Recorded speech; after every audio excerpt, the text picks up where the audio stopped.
네, 이제 시작하겠습니다. 9월 17일 새벽 기도입니다. 이 시간 우리에게 주신 하나님의 말씀은 예레미야 32장 36절에서 44절까지의 말씀입니다. 예레미야 32장 36절에서 44절까지의 말씀입니다. 제가 봉독하겠습니다. 그러나 이스라엘의 하나님 여호와께서 너희가 말하는 바 칼과 기근과 전염병으로 말미암아 바벨론 왕의 손에 넘긴 바 되었다 하는 이 성에 대하여 이와 같이 말씀하시니라. 보라, 내가 노여움과 분함과 큰 분노로 그들을 쫓아 보내었던 모든 지방에서 그들을 모아들여 이곳으로 돌아오게 하여 안전히 살게 할 것이라. 그들은 내 백성이 되겠고 나는 그들의 하나님이 될 것이며 내가 그들에게 한 마음과 한 길을 주어 자기들과 자기 후손의 복을 위하여 항상 나를 경외하게 하고 내가 그들에게 복을 주기 위하여 그들을 떠나지 아니하리라 하는 영원한 언약을 그들에게 세우고 나를 경외함을 그들의 마음에 두어 나를 떠나지 않게 하고 내가 기쁨으로 그들에게 복을 주되 분명히 나의 마음과 정성을 다하여 그들을 이 땅에 심으리라. 여호와께서 이와 같이 말씀하시니라. 내가 이 백성에게 이 큰 재앙을 내린 것 같이 허락한 모든 복을 그들에게 내리리라. 너희가 말하기를 황폐하여 사람이나 짐승이 없으며 갈대아인의 손에 넘긴 바 되었다 하는 이 땅에서 사람들이 밭을 사되 베냐민 땅과 예루살렘 사방과 유다 성읍들과 산지의 성읍들과 저지대의 성읍들과 네겝의 성읍들에 있는 밭을 은으로 사고 증서를 기록하여 봉인하고 증인을 세우리니 이는 내가 그들의 포로를 돌아오게 함이니라. 여호와의 말씀이니라. 아멘. 이 시간 새벽 하나님의 말씀과 기도로 하루를 시작하시는 우리 모든 성도님들에게 하나님의 크신 은혜와 축복이 함께 하시길 바랍니다. 하나님께서는 이스라엘 한 민족을 택하시어 특별한 은혜를 베풀어 주셨습니다.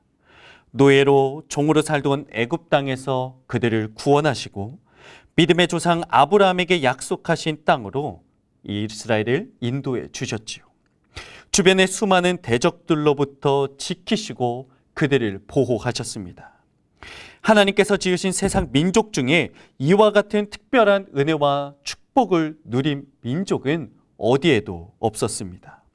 그러나 그들은 하나님을 배반했습니다. 말씀에 순종하지 않고 온갖 죄악을 저질렀으며 하나님께서 극도로 싫어하시는 우상 숭배를 멈추지 않았습니다.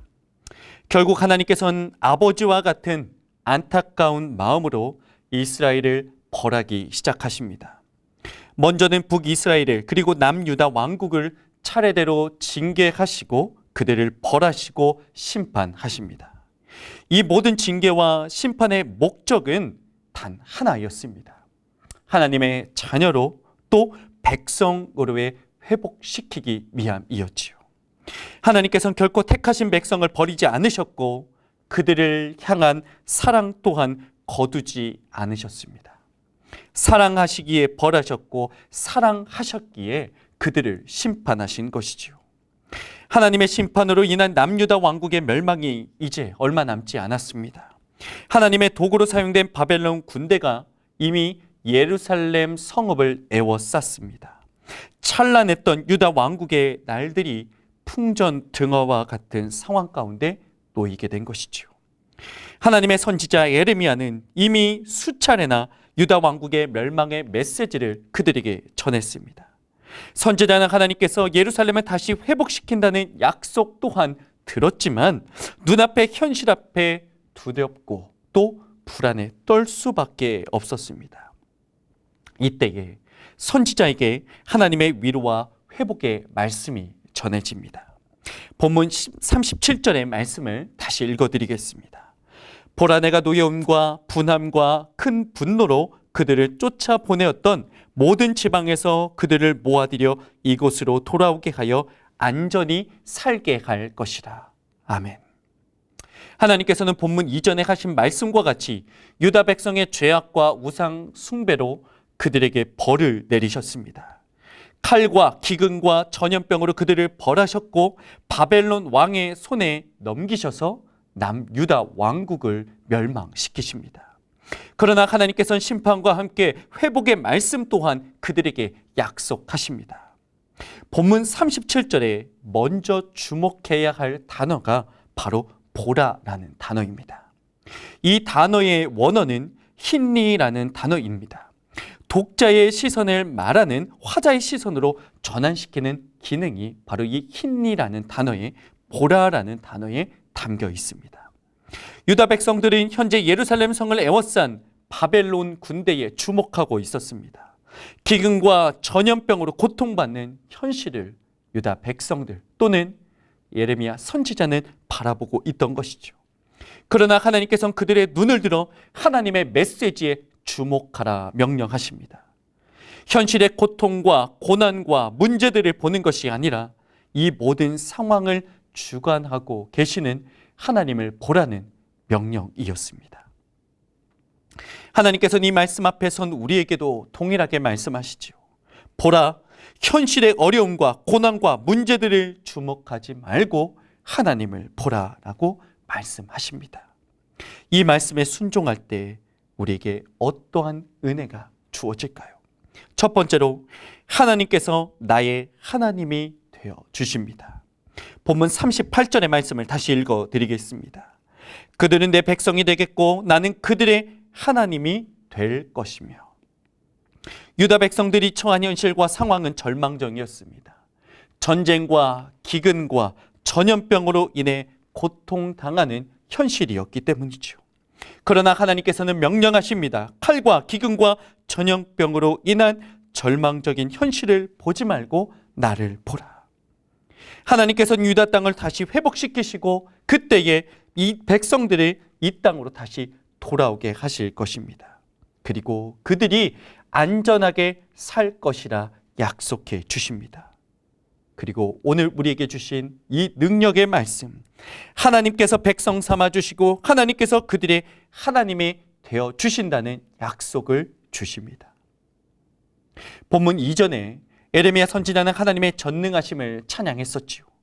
하나님께서는 큰 능력과 표심팔로 천지를 지으셨고 능치 못할 일이 없으신 하나님입니다. 모든 일에 능하시며 인류의 모든 길을 주목하시는 하나님이심을 선지자는 찬양하였습니다. 이처럼 전능하신 하나님, 온 우주 만물의 유일하신 한 분, 창조주 하나님께서 바로 우리의 하나님이 되어 주신다는 말씀입니다. 아무리 어렵고 힘겨운 문제가 온다 할지라도 하나님을 볼 때에 하나님께서 나의 하나님이 되어 주시고 하나님의 자녀의 권세로 이 땅을 살아가도록 축복해 주신다는 말씀이지요. 이보다 더 큰 축복이 어디에 있을까요? 전지전능하신 하나님께서 나의 하나님이 되어 주신다는 것은 어떠한 상황과 문제도 극복할 수 있다는 것입니다.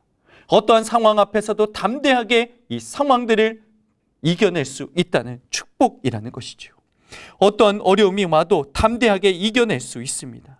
하나님이 나의 하나님이 되어주시는 참된 은혜를 경험하기 위하여 이 새벽 하나님만을 바라보시는 우리 성도님들 되길 주님의 이름으로 축복합니다.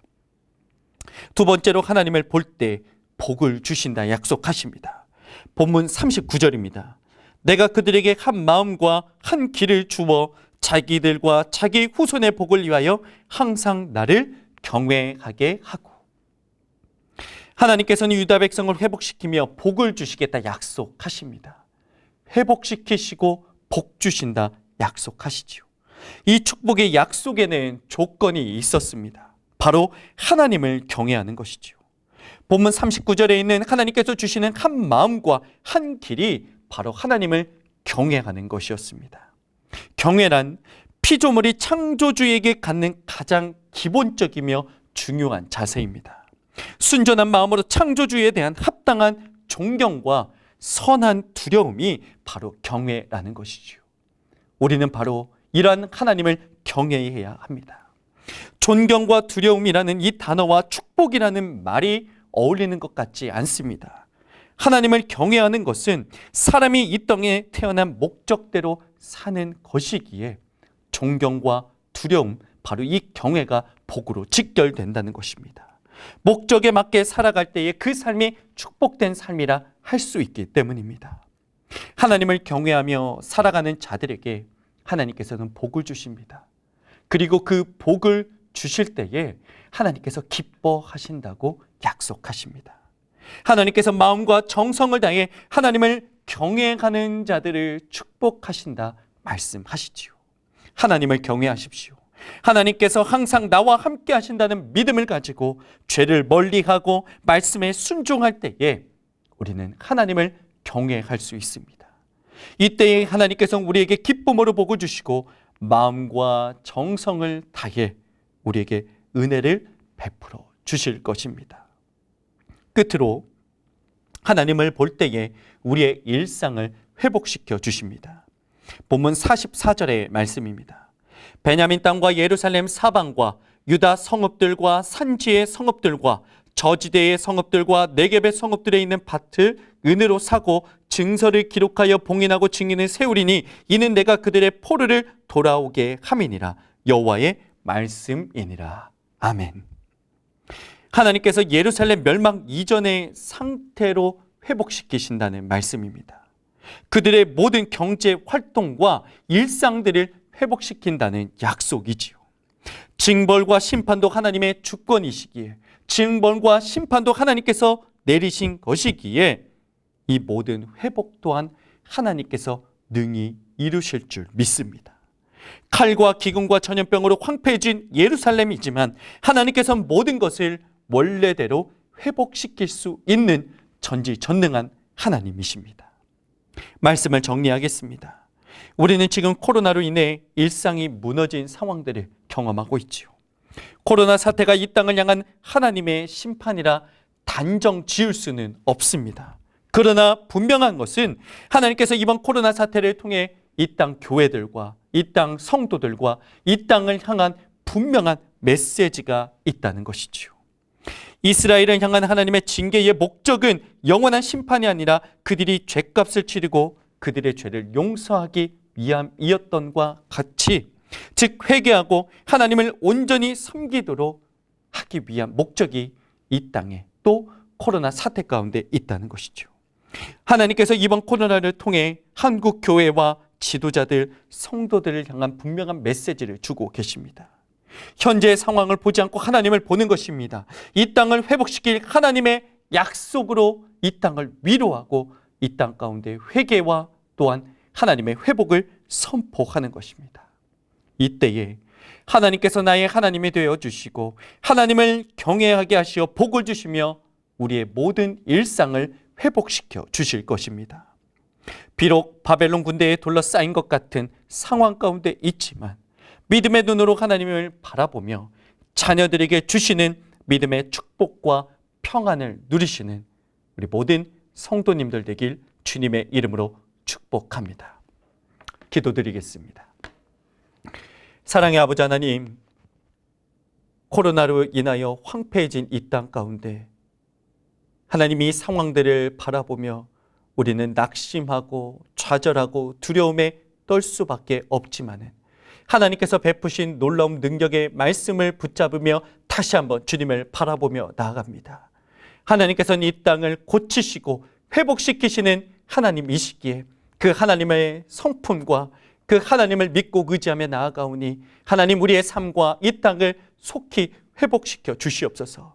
이 땅을 향한 분명한 하나님의 뜻과 목적을 기억하게 하여 주시옵고 이 땅 모든 백성들이 하나님을 경외하게 하시며 먼저 우리의 삶 가운데 하나님을 경외하며 하나님의 말씀에 순종하며 하나님의 자녀로서의 합당한 삶을 살아내는 우리가 되게 하여 주시옵소서.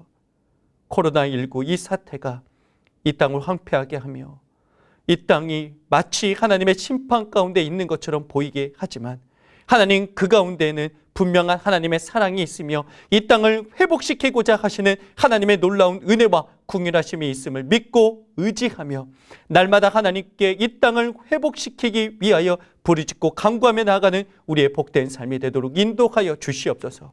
하나님, 이 시간 고난 가운데 있는 성도들 또한 누구에게도 말하지 못할 문제와 어려움 가운데 있는 성도들을 주님 위로하여 주시옵소서. 그들이 이 상황들을 믿음의 눈으로 하나님만 바라보며 이겨내게 하여 주시었고, 어떠한 삶의 어려움 가운데서도 흔들리지 않고 주만 바라보며 하나님 능히 승리하며 살아갈 수 있는 우리 모든 성도님들 되도록 주께서 축복하여 주시옵소서. 말씀으로 오늘 하루의 삶 또한 주께서 붙드실 줄 믿사오며 예수 그리스도의 이름으로 기도하오며, 주 예수 그리스도의 은혜와 아버지 하나님의 사랑과 성령의 교통하심이 절망 가운데도 눈을 들어 하나님을 바라보기로 결단하는 우리 모든 성도님들과 이 나라와 이 민족과 코로나19로 고통받고 있는 온 세계 위에 지금으로부터 영원까지 함께하여 주시길 간절히 축원하옵나이다. 아멘. 이 시간 우리 화면에 있는 공동 지도 제목을 가지시고 각자의 자리에서 우리 성령께서 주시는 감동으로 함께 합심으로 기도하며 나아가겠습니다. 기도드리겠습니다.